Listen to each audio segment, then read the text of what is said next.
దినవృత్తాంతముల 2వ గ్రంథము 31వ అధ్యాయము.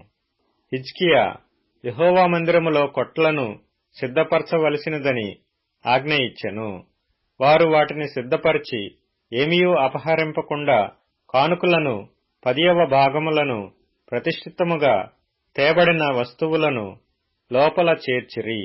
లేవీయుడైన కొనన్య వాటి మీద విచారణకర్తగా నియమింపబడెను. అతని సహోదరుడైన షిమీ అతనికి సహకారిగా ఉండెను. మరియు యెహీయేలు, అజజ్యాహు, నహతు, ఆసాహేలు, యెరీమోతు, యోజాబాదు, ఎలీయేలు, ఇస్మక్యాహు, మహతు, బెనాయాలనువారు రాజైన హిజ్కియా వలనను దేవుని మందిరమునకు అధిపతి అయిన అజర్యా వలనను తాము పొందిన ఆజ్ఞ చొప్పున కొనన్యా చేతి క్రిందను అతని సహోదరుడగు షిమీ చేతి క్రిందను కనిపెట్టువారైయుండిరి. తూర్పు తట్టు ద్వారమునొద్ద పాలకుడును ఇమ్నా కుమారుడునగు లేవీయుడైన కోరే యెహోవా కానుకలను అతి పరిశుద్ధమైన వాటిని పంచిపెట్టుటకు దేవునికి అర్పింపబడిన స్వేచ్ఛార్పణల మీద నియమింపబడెను. అతని చేతి క్రింద ఏదెను, మిన్యామీను, యేషూవ, షమయా, అమర్యా, షకన్యా అనువారు నమ్మకమైన వారు గనుక యాజకుల పట్టణముల యందు పిన్న పెద్దలైన తమ సహోదరులకు వంతుల చొప్పున భాగములిచ్చుటకు నియమింపబడిరి. ఇదియుగాక గోత్రములలో 3 సంవత్సరములు మొదలుకొని అంతకు పై వయస్సు గలవారై జనసంఖ్య సరిచూడబడిన మగవారికందరికిని వంతుల చొప్పున సేవ చేయుటకై ప్రతి దినము యెహోవా మందిరములోనికి వచ్చువారందరికిని 20 సంవత్సరములు మొదలుకొని అంతకు పై వయస్సు గలవారై వంతుల చొప్పున సేవ చేయుటకు తమ తమ పితరుల వంశముల చొప్పున యాజకులలో సరిచూడబడిన లేవీయులకు, అనగా నమ్మకమైన వారై తమ్మును ప్రతిష్ఠించుకొనిన లేవీయులకును, తమ పిల్లలతోనూ భార్యలతోనూ కుమారులతోనూ కుమార్తెలతోనూ సమాజమంతటను సరిచూడబడిన వారికిని, ఆయా పట్టణములకు చేరిన గ్రామములలోనున్న అహరోను వంశస్థులైన యాజకులకును వంతులు ఏర్పరచుటకు వారు నియమింపబడియుండిరి. పేళ్లచేత చెప్పబడిన ఆ జనులు యాజకులలో పురుషులకందరికిని, లేవీయులలో వంశముల చొప్పున సరిచూడబడిన వారికందరికిని వంతులు ఏర్పరచుటకు నియమింపబడిరి. హిజ్కియా యూదా దేశమంతటను ఈలాగున జరిగించి తన దేవుడైన యెహోవా దృష్టికి అనుకూలముగాను యథార్థముగాను నమ్మకముగాను పనిచేయుచూ వచ్చెను. తన దేవుని ఆశ్రయించుటకై దేవుని మందిర సేవ విషయమందేమి, ధర్మశాస్త్ర విషయమందేమి, ధర్మమంతటి విషయమందేమి తాను ఆరంభించిన ప్రతి పని అతడు హృదయపూర్వకముగా జరిగించి వర్ధిల్లెను. దినవృత్తాంతముల 2వ గ్రంథము 32వ అధ్యాయము. రాజు ఇట్టి నమ్మకమైన చర్య చూపిన తరువాత అష్షూరు రాజైన సన్హెరీబు వచ్చి యూదాదేశములో చొరబడి ప్రాకారపురముల ఎదుట దిగి వాటిని లోపర్చుకొనజూచెను. సన్హెరీబు దండెత్తి వచ్చి యెరూషలేము మీద యుద్ధము చేయనుద్దేశించి ఉన్నాడని హిజ్కియా చూచి పట్టణము బయటనున్న ఊటల నీళ్లను అడ్డవలెనని తలచి తన అధిపతులతోనూ పరాక్రమశాలులతోనూ యోచన చేయగా వారతనికి సహాయము చేసిరి. బహుజనులు పోగై అష్షూరు రాజులు రానేలా విస్తారమైన జలము వారికి దొరకనేలా అనుకొని ఊటలన్నిటినీ దేశ మధ్యము గుండా పారుచున్న కాలువను అడ్డిరి. మరియు రాజు ధైర్యము తెచ్చుకొని పాడైన గోడ యావత్తు కట్టించి గోపురముల వరకు దానిని ఎత్తు చేయించి బయట మరియొక గోడను కట్టించి దావీదు పట్టణములో మిల్లో దుర్గమును బాగు చేయించెను. మరియు ఈటెలను డాళ్లను విస్తారముగా చేయించెను.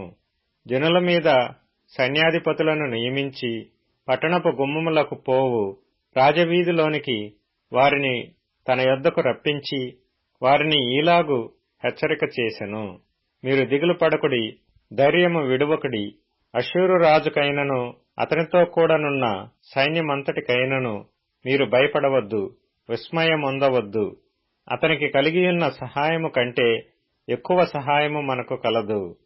మాంస సంబంధమైన బాహువే అతనికి అండ. మనకు సహాయం చేయుటకును మన యుద్ధములను జరిగించుటకును మన దేవుడైన యెహోవా మనకు తోడుగా ఉన్నాడని చెప్పగా, జనులు యూదారాజైన హిజ్కియా చెప్పిన మాటల యందు నమ్మికయించిరి.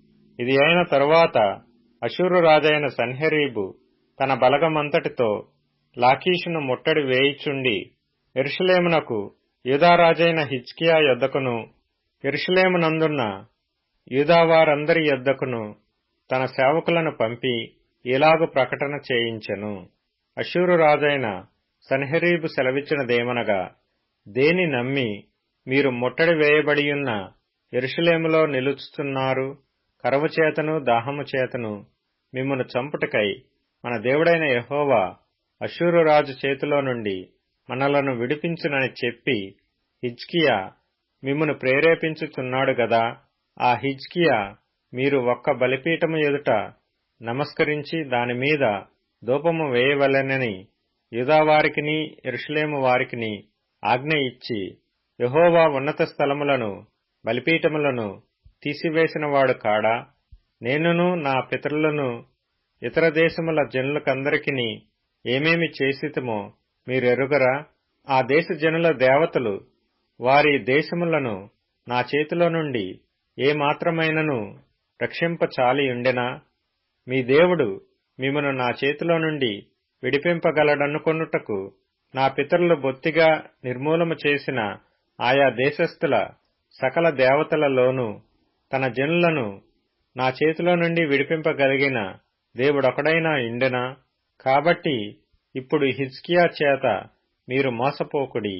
మీరు ఇట్టి ప్రేరేపణకు లోబడకుడి. అతన్ని నమ్ముకొనకుడి. ఏ జనుల దేవుడైనను ఏ రాజ్యపు దేవుడైనను తన జనులను నా చేతిలో నుండి గాని నా పితరుల చేతిలో నుండి గాని విడిపింపలేకపోగా మీ దేవుడు నా చేతిలో నుండి మిమ్మును మొదలే విడిపింపలేకపోవును గదా అనెను. అతని సేవకులు దేవుడైన యెహోవా మీదను ఆయన సేవకుడైన హిజ్కియా మీదను ఇంకనూ పేలాపనలు పేలిరి.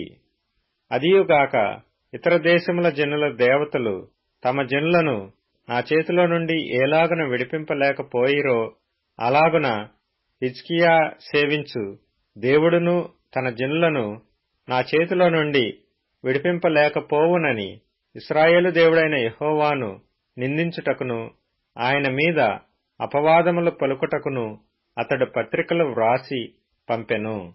అప్పుడు వారు పట్టణమును పట్టుకొనవలెనన్న యోచనతో ప్రాకారము మీదనున్న యెరూషలేము కాపురస్తులను బెదిరించుటకును నొప్పించుటకును యూద భాషలో బిగ్గరగా వారితో ఆ మాటలు పలికిరి.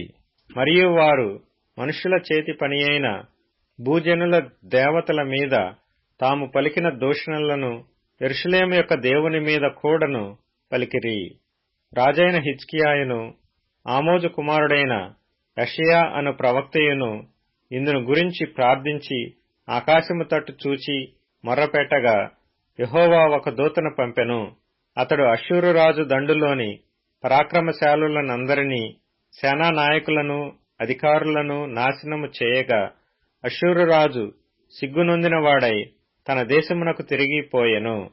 అంతటా అతడు తన దేవుని గుడిలో చొచ్చినప్పుడు అతని కడుపున పుట్టిన వారే అతని అక్కడ కత్తిచేత చంపిరి. ఈ ప్రకారము యెహోవా హిజ్కియాను యెరూషలేము కాపురస్తులను అష్షూరు రాజైన సన్హెరీబు చేతిలో నుండియు అందరి చేతిలో నుండియు రక్షించి అన్ని వైపులను వారిని కాపాడినందున అనేకులు యెరూషలేములో యెహోవాకు అర్పణలను యూదారాజైన హిజ్కియాకు కానుకలను తెచ్చి ఇచ్చిరి. అందువలన అతడు అప్పటి నుండి సకల జనముల దృష్టికి ఘనత నొందిన వాడాయెను. ఆ దినములలో హిజ్కియా రోగి అయి మరణదశలో నుండెను. అతడు యెహోవాకు మొర్రపెట్టగా ఆయన అతనికి తన చిత్తమును తెలియపరచి అతనికి సూచన ఒకటి దయచేసెను.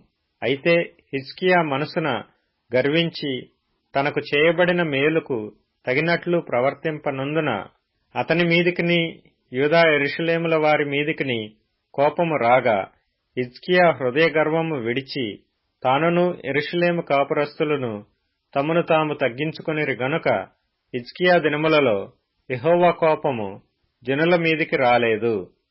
హిజ్కియాకు అతి విస్తారమైన ఐశ్వర్యమును ఘనతయు కలిగెను. అతడు వెండి బంగారములను రత్నములను సుగంధ ద్రవ్యములను డాళ్లను నానా విధములగు శ్రేష్టమైన ఉపకరణములను సంపాదించి వాటికి బొక్కసములను కట్టించెను. ధాన్యమును ద్రాక్షారసమును తైలమును ఉంచుటకు కొట్లను పలు విధముల పశువులకు శాలలను మందలకు దొడ్లను కట్టించెను. మరియు దేవుడు అతనికి అతి విస్తారమైన కలిమి దయచేసినందున పట్టణములను విస్తారమైన గొర్రెల మందలను పశుల మందలను అతడు సంపాదించెను. ఈ హిజ్కియా గీహోను కాలువకు ఎగువను కట్ట వేయించి దావీదు పట్టణపు పడమటి వైపునకు దాని తెప్పించెను.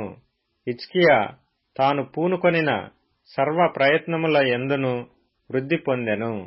అతని దేశము ఆశ్చర్యముగా వృద్ధి నొందుటను గూర్చి విచారించి తెలుసుకొనుటకై బబులోను అధిపతులు అతని యొద్దకు పంపిన రాయబారుల విషయములో అతని శోధించి అతని హృదయములోని ఉద్దేశమంతయు తెలుసుకొనవలెనని దేవుడు అతని విడిచిపెట్టెను.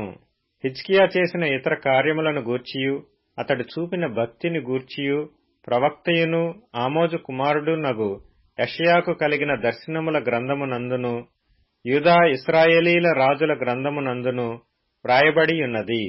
హిజ్కియా తన పితరులతో కూడా నిద్రించగా జనులు దావీదు సంతతి వారి శ్మశాన భూమియందు కట్టబడిన పై స్థానమునందు అతని పాతిపెట్టిరి. అతడు మరణమొందినప్పుడు యూదావారందరూ యెరూషలేము కాపురస్తులందరూ అతనికి ఉత్తర క్రియలను ఘనముగా జరిగించిరి. అతని కుమారుడైన మనష్షే అతనికి మారుగా రాజాయెను. దినవృత్తాంతముల 2వ గ్రంథము 33వ అధ్యాయము. మనష్షే ఏలనారంభించినప్పుడు 12 ఏండ్ల వాడై యెరూషలేములో 55 సంవత్సరములు ఏలెను. ఇతడు ఇశ్రాయేలీల ఎదుట నుండి యెహోవా వెళ్లగొట్టిన అన్యజనులు చేసిన హేయక్రియలను అనుసరించి యెహోవా దృష్టికి చెడు నడత నడిచెను. ఇతడు తన తండ్రి అయిన హిజ్కియా పడగొట్టిన ఉన్నత స్థలములను తిరిగి కట్టించి బయలుదేవతకు బలిపీఠములను నిలిపి దేవతాస్తంభములను చేయించి ఆకాశ నక్షత్రములన్నిటినీ పూజించి కొలిచెను. మరియు నా నామము ఎన్నటెన్నటికీ ఉండునని యెరూషలేమునందు ఏ స్థలమును గూర్చి యెహోవా సెలవిచ్చెనో అక్కడనున్న యెహోవా మందిరమందు అతడు బలిపీఠములను కట్టించెను. మరియు యెహోవా మందిరపు 2 ఆవరణములలో అతడు ఆకాశ నక్షత్ర సమూహమునకు బలిపీఠములను కట్టించెను. బెన్ హిన్నోము లోయయందు అతడు తన కుమారులను అగ్నిలో గుండా దాటించి ముహూర్తములను విచారించుచు మంత్రములను చిల్లంగితనమును వాడుక చేయు కర్ణపిశాచములతోనూ సోదెగాండ్రతోనూ సాంగత్యము చేయిచు యెహోవా దృష్టికి బహుగా చెడు నడత నడుచుచు ఆయనకు కోపము పుట్టించెను.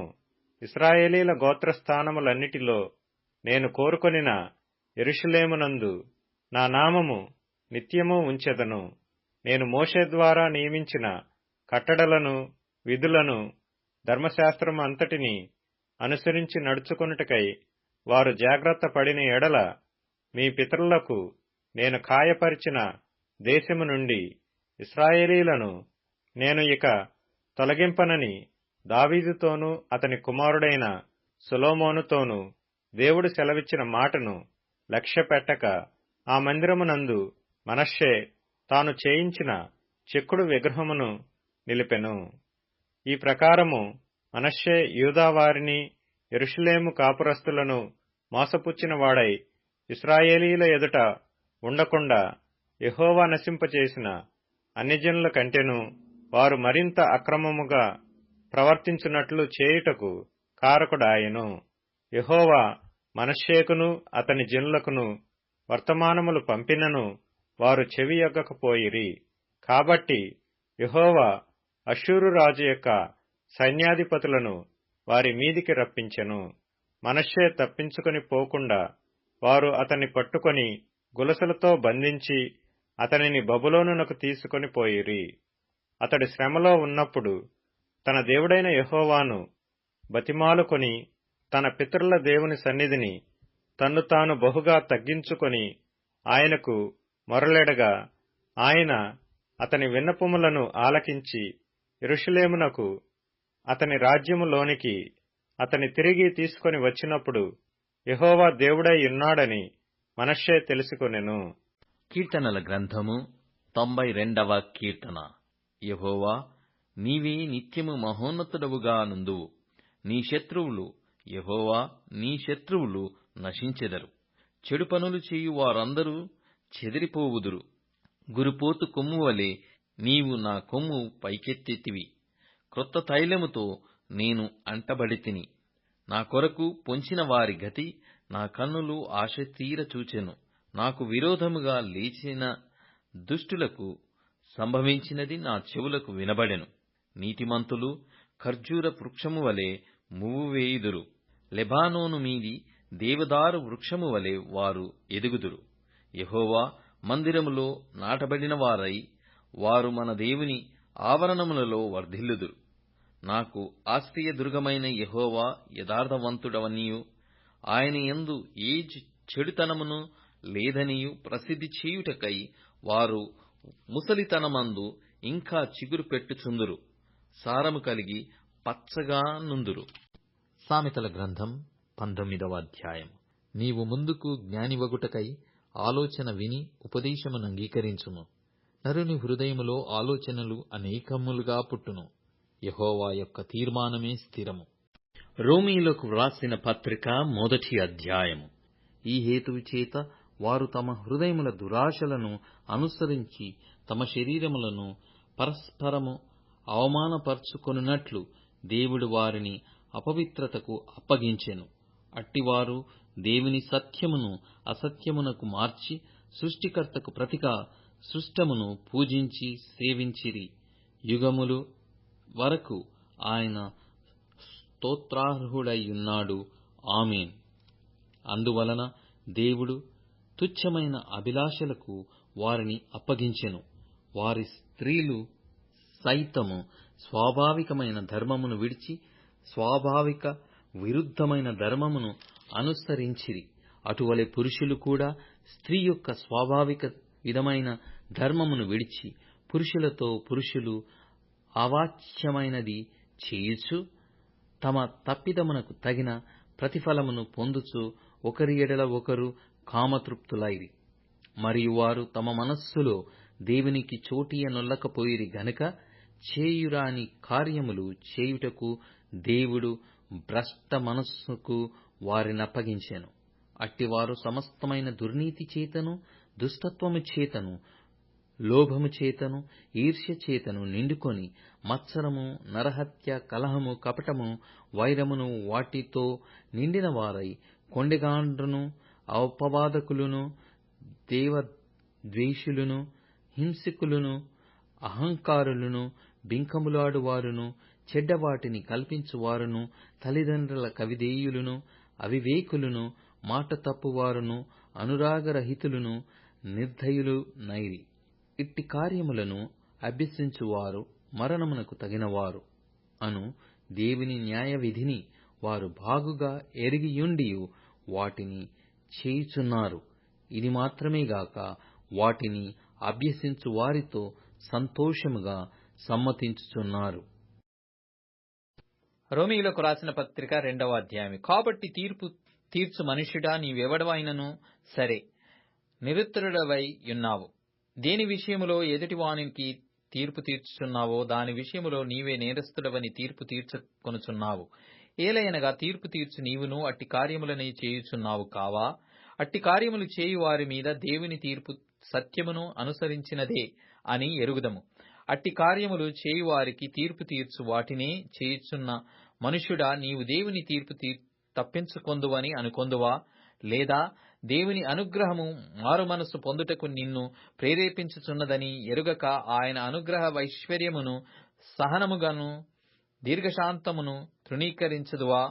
నీ కాఠిన్యమును మార్పు పొందని నీ హృదయమును అనుసరించి ఉగ్రత దినమందు అనగా దేవుని న్యాయమైన తీర్పు బయలుపరచబడు దినమునందు నీకు నీవే ఉగ్రతను సమకూర్చుకొనుచున్నావు. ఆయన ప్రతి వానికి వాని వాని క్రియల చొప్పున ప్రతిఫలమిచ్చును. సత్క్రియను ఓపికగా చేయుచు మహిమను ఘనతను అక్షయతను వెదుకువారికి నిత్యజీవమునిచ్చును. అయితే భేదములు పుట్టించు సత్యమునకు లోబడక దుర్నీతికి లోబడు వారిని మీదికి దేవుని ఉగ్రత రౌద్రమును వచ్చును. దుష్కార్యము చేయు ప్రతి మనుష్యుని ఆత్మకు మొదట యూదునికి గ్రీసు దేశస్థునికి కూడా శ్రమయు వేదనయు కలుగును. సత్క్రియ చేయు ప్రతి వానికి మొదట యూదునికి గ్రీసు దేశస్థునికి కూడా మహిమయు ఘనతయు సమాధానమును కలుగును. దేవునికి పక్షపాతము లేదు. ధర్మశాస్త్రము లేక పాపము చేయు వారందరూ ధర్మశాస్త్రము లేకయే నశించెదరు. ధర్మశాస్త్రము కలిగిన వారై పాపము చేసిన వారందరూ ధర్మశాస్త్రానుసారంగా తీర్పు నొందుదురు. ధర్మశాస్త్రము వినువారు దేవుని దృష్టికి నీతిమంతులు కారుగాని ధర్మశాస్త్రమును అనుసరించి ప్రవర్తించు వారే నీతిమంతులుగా ఎంచబడుదురు. ధర్మశాస్త్రము లేని అన్యజనులు స్వాభావికముగా ధర్మశాస్త్ర సంబంధమైన క్రియలను చేసిన ఎడల వారు ధర్మశాస్త్రము లేని వారైనను తమకు తామే ధర్మశాస్త్రమైనట్టున్నారు. అట్టివారి మనసాక్షి కూడా సాక్ష్యమిచ్చుచుండగను వారి తలంపులు ఒకదాని మీద ఒకటి తప్పు మోపుచు లేక తప్పు లేదని చెప్పుచుండగను ధర్మశాస్త్రము తమ హృదయములయందు వ్రాయబడినట్టు చూపుచున్నారు. దేవుడు నా సువార్త ప్రకారము యేసుక్రీస్తు ద్వారా మనుష్యుల రహస్యములను విమర్శించు దినమందు ఇలాగు జరుగును.